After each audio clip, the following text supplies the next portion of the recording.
오늘 교과 공부는 비유입니다. 비유. 농부들에게는 농부에 맞는 비유를 드셨고, 목수는 목수, 또 어부들, 목축, 학자들, 또 어린아이, 하물며 어린아이까지도 다양한 그런 계층들을 접하면서 거기에 적절하게 맞게 비유를 들어서 말씀해 주셨습니다. 이런 말씀이 있습니다. 요한복음 3장 12절에 내가 땅의 일을 말하여도 너희가 믿지 아니하거든 하물며 하늘의 일을 말하면 어떻게 믿겠느냐. 이건 예수님께서 니고데모와의 대화 가운데서 하신 말씀입니다. 예수님께서 하시는 모든 비유가 이런 천연계나 이런 사물들을 들어서 얘기를 했지만 때로는 깨닫지 못하는 일들이 많이 있었지요. 그리고 하늘의 일을 말씀하시면은 사람들이 전혀 이해 불가능, 알 수가 없죠. 그래서 땅의 일을 가지고 얘기를 하셨습니다. 예수께서 이러한 많은 비유로 그들이 알아들을 수 있는 대로 말씀을 가르치시되 씨부가 아니면 말씀하지 아니하시고 다만 혼자 계실 때에 그 제자들에게 모든 것을 해석하시더라. 이 씨 뿌리는 자의 비유에도 이제 잠깐 그 서두를 예수님께서 말씀하시고 거기 해석 같은 것은 제자들과 함께 있을 때 말씀을 하셨습니다. 사람의 이해력이라고 하는 것은 점점 가면 갈수록 쇠퇴죠. 나이가 먹으면 그게 자꾸 이렇게 그게 좀 뭐라 그럴까? 이 젊었을 때 했던 그 이해력이나 이런 깨달음이 많이 좀 후퇴한다고 그럴까요? 좀 침체된다고 그럴까요? 그렇게 되는데 하나님께서는 그런 인간들에게 가능하면은 하나님의 천국을 보여주기 위해서, 소개하기 위해서, 깨닫도록 하기 위해서 이런 비유를 많이 말씀하셨어요.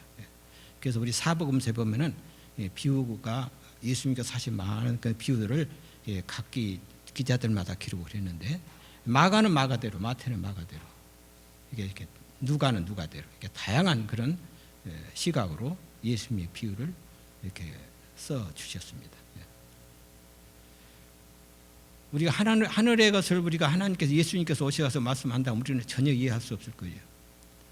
하늘이라는 것을 보여주면은 너무 눈이 부셔서 눈을 뜰 수가 없어요.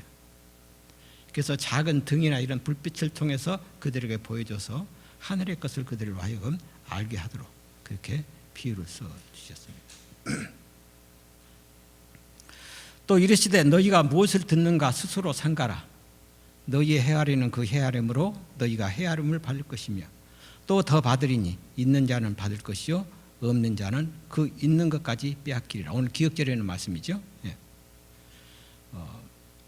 우리가 어떻게 행하느냐에 따라서 많은 것을 받을 수도 있고 어떻게 해야 하는 것에 따라서 하지 못할 때는 남에게 빼앗길 수 있다고 하는 거예요. 가진 것마저도 빼앗길 수 있다고 그렇게 얘기하고 있습니다. 그래서 우리가 어떤 것에 의해 어떻게 행하느냐에 따라서 우리가 보상을 받든지 아니면 응보에 하나님으로부터 심판을 받게 되는지, 그래서 심는 대로 거둔다고 하는 의미가 바로 이 기억절에는 말씀 가운데서 짙게 깔려 있습니다. 그래서 이 천국이라고 하는 것은 하나님께서 우리 모든 사람들에게 다 부여 주셨는데 그것을 너무 받지 않고 계속 거절하게 되면은 결국은 그 가진 것까지라도 다 뺏김을 당하는 그런 일이 있겠다고 하는 것을 역설적으로 이렇게 말씀을 해주고 있습니다.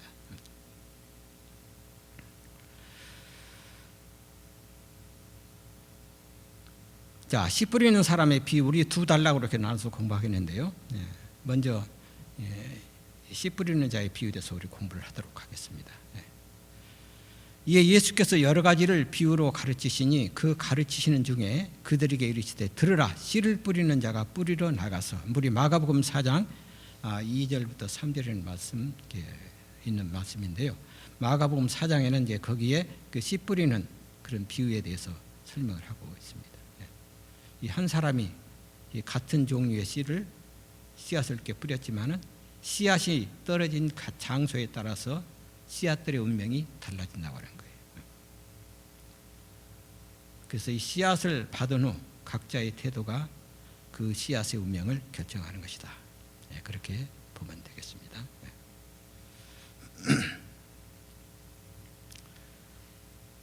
먼저 하나씩 우리 이제 좀 보겠습니다. 길가에 떨어진 씨앗입니다. 우리가 길가에 떨어진 씨앗이라고 하면은 이게 보통 이게 사람들이 걸어다니는 도보나 그런 길이 아니에요. 그런 길이 아닙니다. 이 팔레스타인의 그 농사를 짓는 걸 보면은 이렇게 쭉 이렇게 그 씨를 이렇게 심어서 이제 이게 작물이 이렇게 나오잖아요. 그런데 사람이 걸어다닐 수 있는 길을 이렇게 만들어놨어요.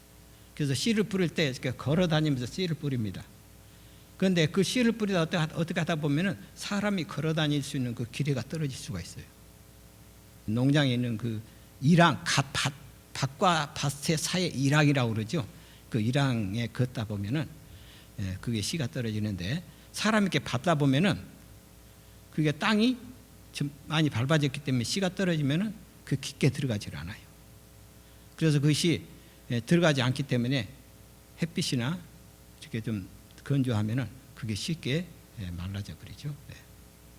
이걸 뭘 얘기하는가 하면은 우리가 받은 여러 가지 그 학문이나 지식들, 또 우리의 잘못된 습관들, 또 들은 어떤 유전이나 전통들, 철학들 이런 것들이 우리가 어떻게 해요? 사람마다 다 가지고 있는 그런 것들이죠. 그런 것들을 너무 의지하다 보면은 그것이 잠깐 좋은 것 같지만 그것이 다 없어진다는 것이죠. 그래서 하나님의 말씀의 씨앗이 우리에게 떨어지면은 그것이 발화되지 못하고 쉽게 말라버리는 그런 것으로 이 배경이 그런 배경으로 가득 차 있기 때문에 거기 들어가질 않아요. 그렇잖아요. 무신론자들이나 이런 그 철학자들 이런 사람들은 자기 지식을 너무 많이 의지해가지고 하나님 말씀 들어오면은 그걸 받아들일 마음이 없어요. 그것을 길가에 뿌려진 씨앗이라고 이렇게 얘기를 하고 있습니다. 여기 보면 마가복음 4장 4절에 며칠 안에 없어진다고 그랬습니다. 이건 며칠이 얼마 오래 가지 않아요. 그 다음에 돌밭에 떨어진 씨앗입니다. 이 돌밭이라고 하는 것은 큰 자갈이나 이런 큰 돌을 얘기하는 게 아니고요. 이게 땅을 이렇게 파다 보면은 그 작은 이 돌들 있잖아요. 그 돌들이 옛날에 팔레스타인 그 땅은 이 석회암 그런 돌들이 참 많았어요. 그래서 그것은 이제 땅에 숨어 있지만은 땅을 살짝 파다 보면은 돌이 딱 위에 올라와요.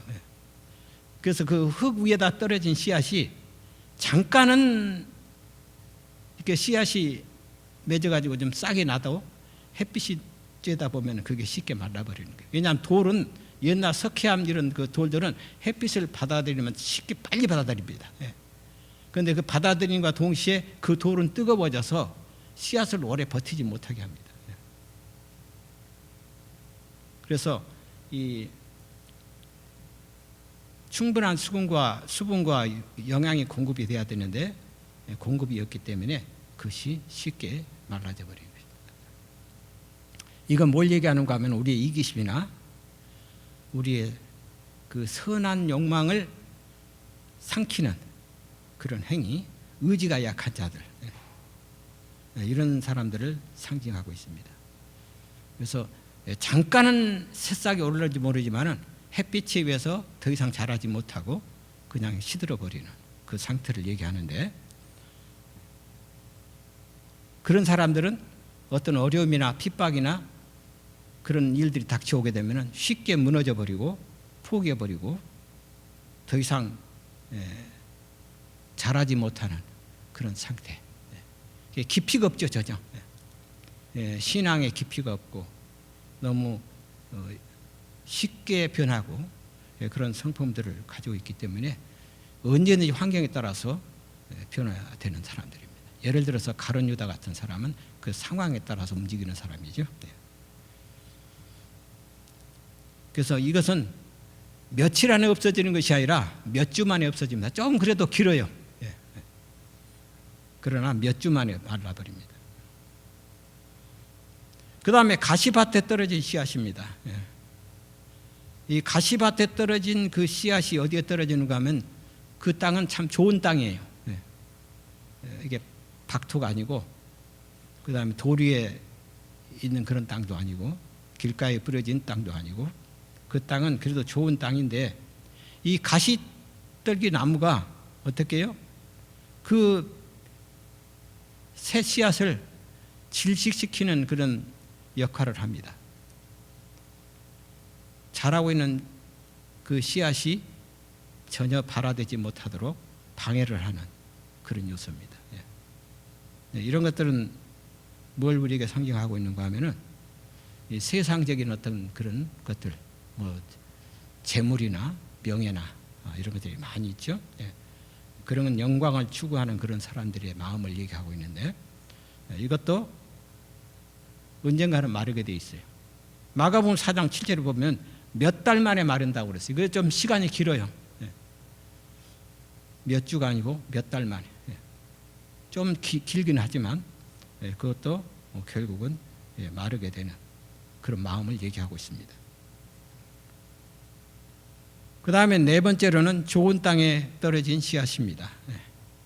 이 좋은 땅에 떨어진 씨앗은 아까 길가나 돌밭이나 가시밭에 있는 나무가 전혀 관계없는 그런 진짜 좋은 땅을 얘기하고 있습니다. 이 땅은 아주 부지런한 그런 땅인데요. 잘 가꾸면은 얼마든지 자기가 원하는 식물을 채취할 수 있는 그런 좋은 땅을 얘기하고 있습니다. 그래서 이 땅은 항상 배우려고 하는 그런 자세, 부지런한 그런 사람들, 또 듣기를 좋아하는 사람들, 이런 사람들은 다 좋은 밭입니다. 그리고 이 땅은 서두르지 않아요. 즉흥적으로 움직이지 않습니다. 이 땅이, 이 알칼리성 땅은요, 상당히 지구력이 강해요. 그래서 어떤 병균이나 다른 어떤 해로운 물질들이 들어오면 그 이겨낼 수 있는 힘이 있어요. 그래서 항상 심사숙고하고 그 다음에 깨달은 바를 잘 실천하고 행하는 사람, 그런 땅을 좋은 땅에 심어진 씨앗이라고 예수님께서 말씀하셨습니다. 그래서 이것은 며칠, 몇 주, 몇 달이 아니고 아주 무성하게 결실하는 그 좋은 땅을 여기서 얘기하고 있습니다. 여러분한테 한번 질문을 하겠습니다. 자, 지금까지 우리가 이 네 종류의 그 땅을 공부를 했는데, 여러분들은 어느 땅, 어느 마음에 속한 땅이십니까? 며칠 안에 없어지는 그런 땅입니까? 아니면 몇 주 안에 있다가 마르는 땅입니까? 아니면 몇 달 만에 마르는 땅입니까? 아니면 제 시간에 심어서 제 시간에 수확하는 그런 좋은 땅이십니까? 우리가 이렇게 농사를 지어보면 참 많은 것을 깨닫고 배웁니다. 두 번째는 예수님의 해설입니다. 자, 예수님께서 이런 그 말씀들을 하시고 방금 제가 여러분들에게 말씀드렸던 것처럼 그 설명을 해설을 해 주시는데, 뿌리는 자는 말씀을 뿌리는 것이라. 씨앗은 하나님의 말씀이라고 그랬어요. 뿌리는 자는 농부든, 근데 이 뿌리는 자는 예수님이세요. 그 말씀을 뿌리는 그 분은 예수님이시고 그 밭은 우리의 마음이라고 그렇게 얘기를 하고 있습니다.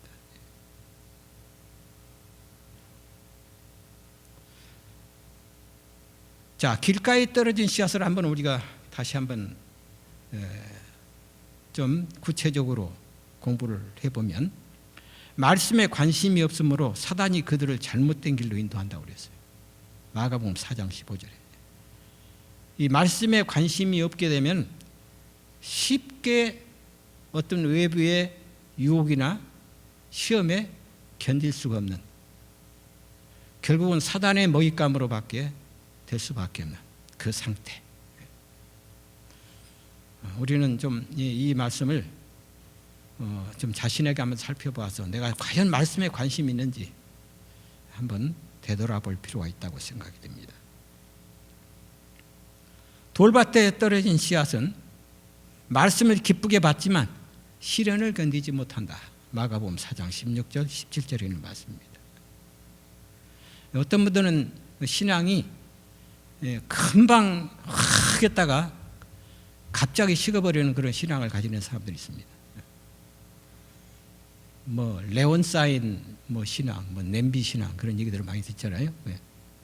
감정에 너무 쉽게 반응하는 그런 신앙가들, 그런 사람들 참 많이 봤어요. 저도 교회 오랫동안 다니다 보니까 어떤 누가 이렇게 자기한테 험담을 하거나 자기에 대해서 잘못 얘기하고 그러면 쉽게 무너지고 교회를 떠나는 그런 일들이 많이 있는데, 그런 사람들은 돌밭에 떨어진 씨앗이라고 얘기하고 있습니다. 그 다음에 가시밭에 떨어진 씨앗을 보겠습니다. 말씀을 기쁘게 받지만 세상의 유혹과 욕심에 빠짐. 아까 말씀드렸다시피 하나님의 말씀을 기쁘게 받아들이긴 하지만 세상의 유혹이 너무 세서 또 자기가 가지고 있는 욕심이 너무 많아서 그것을 이겨내지 못하고 말씀마저도 결국은 버리는 그런 일들을 우리가 보게 됩니다. 가시밭에 떨어진 씨앗. 그 다음에 좋은 땅에 심어진 떨어진 씨앗은 시련을 견뎌내고 안일함에 빠지지 않고 열매를 맺습니다. 이 나무가 이 과일나무든 뭐 야채든지 우리가 채소를 기르다 보면은 바람도 맞고 비도 맞고 눈도 맞고 그런 과정 속에서 이 과일이 맺고 또 채소가 자라고 그렇습니다. 우리 신앙도 마찬가지입니다. 우리 신앙이라고 하는 것은요, 항상 좋은 얘기 듣고 좋은 그런 신앙에서 계속 자랄 수는 없습니다. 때때로는 폭풍과 같은 그런 어려움들이 우리에게 닥치게 되고, 우리가 다른 사람에게 말로 할 수 없는 그런 고충과 아픔들이 있습니다. 그런 것들을 하나님의 말씀으로 계속 사귀고 이겨내고 연습이 되어야만이 좋은 열매를 맺을 수가 있어요. 그런데 중도에서 하차해버리고 더 이상 이제 신앙과는 무관한 그런 세상으로 나가버릴 때 그 사람은 결국은 하나님께서 준비하고자 하는 그 보상을 받지 못한 채 멸망의 나락으로 빠질 수밖에 없는 그런 상태에 이르게 됩니다. 예수님께서 이런 비유를 말씀하시면서 아주 적절하게 우리들이 꼭 들어야 할 말씀을 비유로 이렇게 말씀해 주셨습니다. 세 번째, 비유로 말씀하신 이유. 이는 그들로 보기는 보아도 알지 못하며 듣기는 들어도 깨닫지 못하게 하려 하여 돌이켜 제3을 얻지 못하게 하려 함이라 하시고, 예수님께서 이렇게 비유로 참 말씀을 많이 하셨지만은 또 깨닫도록 하기 위해서 말씀하셨지만은 때때로는 우리가 이 말씀을 접하게 되면 상당히 좀 어리둥절한 성경 구절입니다. 근데 제3을 얻지 못하게 하려 함이라, 이 말씀은 우리 교과 공부에도 말씀했지만 그들의 욕심과 여러 가지 자기 자신이 하나님의 말씀을 계속 거부하고 그걸 받아들이지 않은 그 마음,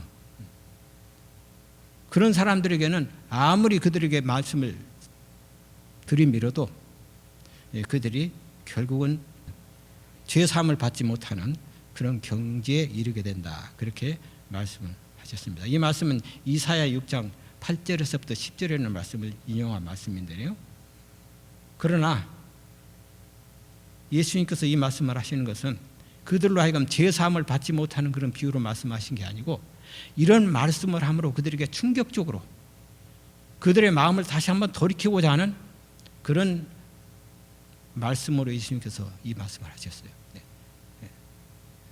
언제라도 시간이 있을 때 이 말씀을 기억해서 비유가, 예수님께서 말씀하신 그 비유를 그들이 계속 듣고 나중에라도 그 생각이 들으면 다시 돌아오라고 하는 예수님의 간절한 사랑의 동기에서 나온 말씀입니다. 그래서 이 말씀을 그대로 우리가 해석을 해버리면 우리 예수님이 그냥 죄사함을 받지 못하게 하는 그런 말씀으로 이해가 되기가 쉬운데, 이런 말씀을 통해서라도 그들이 깨닫고 그들의 마음을 더욱더 좀 충격적으로 받아들여서 다시 되돌아오기를 바라는 그 하나님의, 예수님의 간절한 그런 말씀입니다. 예수님께서 여러 가지 비유를 말씀 많이 하셨죠. 이 그림에서 보면은 뭐 열처녀의 비유, 탕자의 비유, 또 그 잃은 양의 비유, 그 다음에 뭐 사마리아 에서 일어났던 그 비유들, 이런 좀 이렇게 그림으로 이렇게 나와 있는데, 예수님은 비유를 참 많이 말씀하시는데, 이 그 비유를 말씀하실 때는 이야기가 있어요. 스토리가. 예를 들어서 그 탕자 이야기 같은 것들은 이야기잖아, 이렇게 비유를 들어서. 그다음에 이른 양, 아홉 마리 이런 그 양을 뒤에 두고 한 마리의 양을 찾기 위해서 나서는 예수님의 그 이야기. 이런 것들이 다 예수님께서 그 비유로 말씀하시는 것들인데요. 요한이 잡힌 후 예수께서 갈릴리에 오셔서 하나님의 복음을 전파하여 이르시되 때가 찼고 하나님의 나라가 가까웠으니 회개하고 복음을 믿어라 하시더라. 자, 예수님께서 천국 복음을 전파하셨는데, 이 천국의 그 실상이 누구라고요? 하나님의 나라가 바로 예수님이십니다. 예수님이 가까이 이르렀기 때문에 너희들이 회개하고 복음을 믿어라. 그래서 이 하나님의 나라라고 하는 것도 하나의 그 상징적인 용어로 우리에게 말씀해 주셨는데, 예수님이 자체가 하나님의 나라이시고 천국의 실상이셨습니다. 또 이르시되 우리가 하나님의 나라를 어떻게 비교하며 또 무슨 비유로 나타낼까? 예수님께서 말씀하실 때 하나님의 나라를 가능하면 그들로 하여금 깨닫도록 잘 이해하도록 하기 위해서 비유를 많이 말씀하셨어요. 다른 비유들을 한번 보겠습니다. 네 번째, 등불과 계량 그릇. 또 그들에게 이르시되 사람이 등불을 가져오는 것은 말 아래나 평상 아래에 두려워함이냐 등경 위에 두려워함이 아니냐.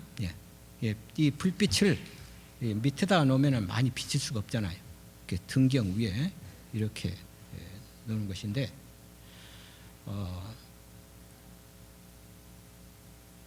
이 하나님의 빛이라고 하는 것은 모든 사람들에게 비춰줘야지, 그 비추지 못하고 등경 아래나 그걸 머리 뚜껑으로 덮어버리면 그게 전혀 이 빛이 드러날 수가 없지 않습니까?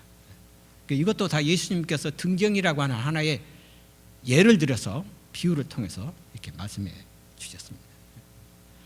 드러내려 하지 않고는 숨긴 것이 없고 나타내려 하지 않고는 감추인 것이 없느니라. 들을 귀 있는 자는 들으라. 많은 사람들이 하나님의 말씀을 듣고 저녁에 등불을 가지고 집에를 갔을 거예요.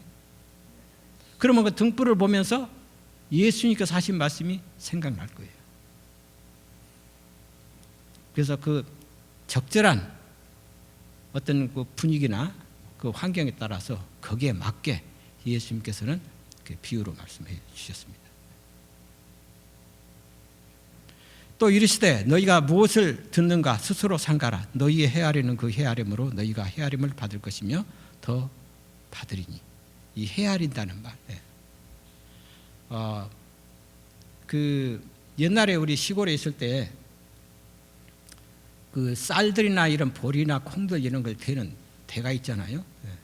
그래서 그 장사하는 사람이 그걸 그 계량기라고 그래서 계량기라고 그러는데, 그걸 담아서 이렇게 상대방에 팔 때 좀 더 얹어서 주잖아요, 고봉으로.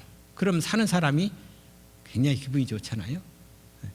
어떤 사람은 그걸 주워 담을 때 흔들지 않고 그냥 담아놓은 후보기에 놔서 그냥 그대로 주는 경우도 많은데, 어떤 사람 흔들어서 완전히 흔들어 가지고 아주 팍 찬 다음에 좀 더 얹어서 주면은 그렇게 받는 사람이 아주 좋아합니다.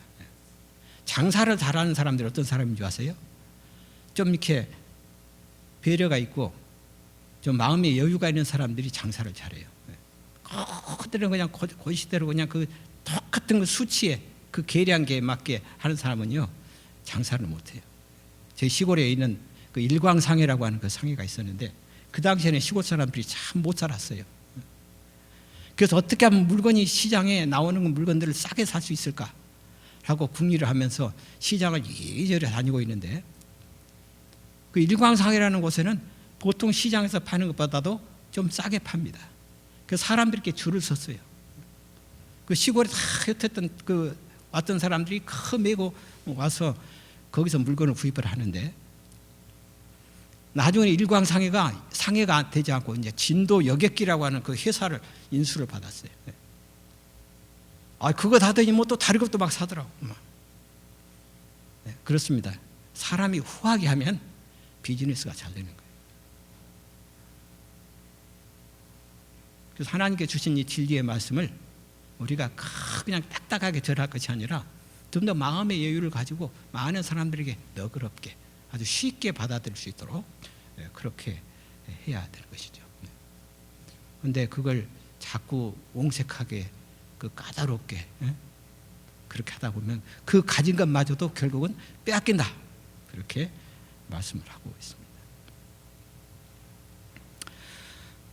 잘하는 씨의 비유입니다. 또 이르시되 하나님의 나라는 사람이 씨를 땅에 뿌린과 같으니. 지금 이 그림을 보시면 아시겠습니다만은 씨를 심고 점점 발화해 가지고 새싹이 돋고 이게 점점 해서 나중에는 곡식을 가져오지 않습니까? 우리 예수님은 비유를 말씀하실 때 이 곡식의 성장 과정을 다 알고 계셨어요. 하나님께서 원하시는 건 뭐냐면 곡식이 성장하는 걸 바라는 것이지 그 농사가 안 돼가지고 열매도 못 맺게 하고 그게 하나님의 뜻이 아니죠. 가능하면 씨를 심으면 그 성장해서 좋은 열매를 맺도록, 그래서 농부가 좋아하고 창고에 아주 후가에 들어갈 수 있도록 그렇게 하는 것이 그 아버지의 바람입니다. 그래서 우리 하나씩 보시겠습니다. 싹이 납니다. 첫 번째로는. 두 번째로는 이삭을 맺죠. 그 다음에 세 번째로는 곡식이 됩니다. 그래서 이 농부가 심어놓은 그 씨앗이 잘 발화가 되고 새싹이 나고 그 다음에 잎이 무성하고 그 다음에 열매를 맺게 되는 것이 농부의 간절한 바람이지 않습니까? 그것이 시간이 필요해요. 뭐 단기간에 그냥 탁 수확되는 게 아닙니다. 뭐 썰이 나서는 상추를 1년에 2번 정도 재배를 한다고 그러는데 우리 보통 시골에서는 1년 그 얻기 위해서 1년 동안을 걸음을 주고 그 떼약볕에서 그걸 거두기 위해서 얼마나 애를 쓰는지 몰라요. 우리의 신앙도 마찬가지입니다. 우리가 전도하다 보면 어떤 사람이 그냥 빨리 예수님 믿고 침례 받았으면 그건 누구나 다 가질 수 있어요. 그런데 어떤 사람은 장기간에 걸쳐서 오래오래 인내하고 가꾸어서 계속 일구어서 열매를 맺도록 우리가 도움을 주는 그런 사람도 필요합니다.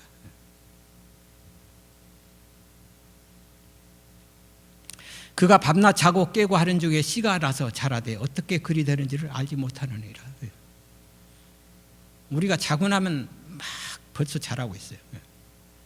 저희 뒤에 뒷뜰에 몇 가 과목을 이렇게 심었는데 다 이게 때가 되니까 이렇게 잎이 나고 그 다음에 꽃이 피고 그러기는 열매가 맺어요. 다 시간이 필요합니다. 그런데 그걸 누가 하느냐? 우리가 아무리 물 주고 거름줘도 그게 되질 않아요. 하나님께서 적절한 온도와 햇빛과 그런 것들을 공급해 주셔서 그걸 자라게 하는 거예요. 우리가 때로는 그걸 잘해가지고 뭐 잘됐다고 생각하는데 그렇지는 않습니다. 우리가 할 일은 있죠. 당연히. 땅이 스스로 열매를 맺되 처음에는 싹이요, 다음에는 이삭이요, 그 다음에는 이삭에 충실한 곡식이라. 열매가 익으면 곧 낫을 대나니 이는 추수 때가 이르렀습니다. 가라지를 뿌린 원수는 마귀요, 추수 때는 세상 끝이요, 추수꾼은 천사들이니. 우리가 이 농사를 짓다 보면 참 귀찮은 존재가 뭐냐면은 이 가라지예요. 엉뚱한 것이 자라가지고 그걸 매는데 시간이 많이 소모가 되는데요. 이것도 하나의 영적인 그런 비유로 예수님께서 말씀하신 것이죠. 마귀가 그렇게 한다는 거예요. 우리가 심지도 않았는데도 이상하게 이렇게 어디서 날라와가지고 자꾸 성가시게 하는 거예요. 요즘은 뭐 그것도 그렇지만 저는 그 두더지 있잖아요. 두더지를 아주 마귀라고 생각해요. 얼마나 그 땅을 후벼가지고 밑에 뿌리를 다 먹어가지고 자라지 못하게 만들어요. 요즘 제가 우리 뒷뜰에 두더지가 2마리가 막 굉장히 좀 극성을 부려서 한 마리를 처음에 하나 또 잡았어요. 최근 일입니다. 또 나중에 한 마리 더 잡았어요. 요즘 땅이 이제 조용해 아주. 꼭 마귀가 하는 것 같아요. 아주 후벼놓고. 겨자씨 하나가 같으니 땅에 심길 때에는 땅 위의 모든 씨보다 작은 것이로되. 사실 씨는 아주 적은 것이죠. 그런데 그게 자라다 보면은 엄청난 양이 나오는 겁니다. 예를 들어서 옥수수 보세요. 옥수수 하나를 심으면은 수만 개의 그 알갱이가 박혀 있는 옥수들이 많이 나오잖아요. 참 하나님의 그 일은 우리가 상상할 수가 없어요. 읽고 마치겠습니다. 비유와 비교는 예수님께서 거룩한 진리를 사람들에게 가르쳐 줄 수 있는 가장 좋은 방법이었습니다. 예수님은 영적 진리를 설명하실 때 듣는 사람들이 일상에서 만나는 사물들과 이야기를 사용하셨고 쉬운 단어들로 풀어주셨습니다. 사람들이 공감할 수 있는 그들의 삶, 경험, 그리고 주변에서 쉽게 보는 자연의 사물들과 진리를 연결하지 않으셨다면 그들을 하나도 기억하지 못하고 다 잊어버렸을 것입니다. 이런 식으로 예수님은 사람들의 관심을 불러일으키시고 그들의 궁금증이 극에 달했을 때 진리를 가장 감동적인 방식으로 알려주셨습니다. 예수님의 말씀에 깊이 감동을 받은 사람들은 나중에 예수님께서 말씀하신 사물들을 보게 되면 거룩한 선생님께서 그 사물들과 연결하셨던 진리를 기억해 냈습니다. 그리스도인 교육의 기초 236페이지는 말씀입니다.